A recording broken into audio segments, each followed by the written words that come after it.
Hello mga kaorban, welcome back muli sa aking channel. Nandito po ako muli para magbigay kaalaman tungkol sa mga halaman. Maraming mga kaorban natin ang gustong-gustong maghalaman pero kapos sa espasyo para sa pagtataniman nito. Sa video na ito ay pag-uusapan natin ang mga halaman na hindi masyadong nangangailangan ng malaking espasyo dahil ang mga halaman na ito ay pwedeng ibitin o isabit kahit saan. Bukod sa pwede itong isabit, ang mga halaman na ito ay madali lang din alagaan at maganda din itong gawing pangdekorasyon sa bahay. At ang karamihan dito ay mabibili sa murang halaga online. Pero bago ang lahat, kung bago ka lang sa aking channel ay huwag kalimutang mag-subscribe at pindutin ang notification bell para lagi kang updated sa mga bago nating upload.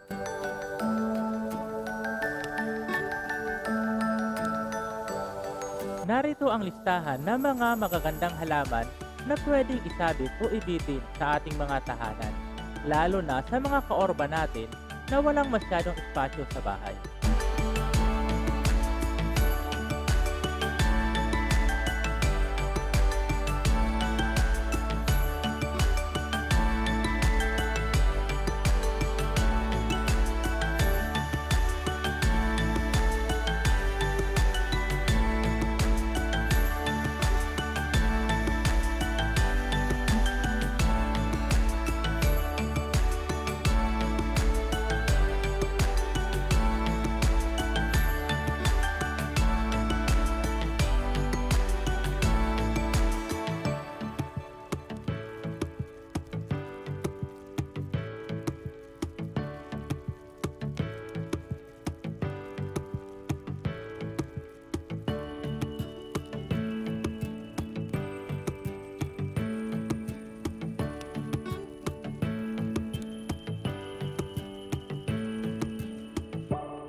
Sa mga halaman na ipinakita natin sa video na ito, alin sa mga halaman na ito ang pinaka nagustuhan mo? Maaring magkomento sa comment box para mapag-usapan natin. Ito po si UCL. Maraming salamat po sa panonood mga kaorban. Hanggang sa muli po.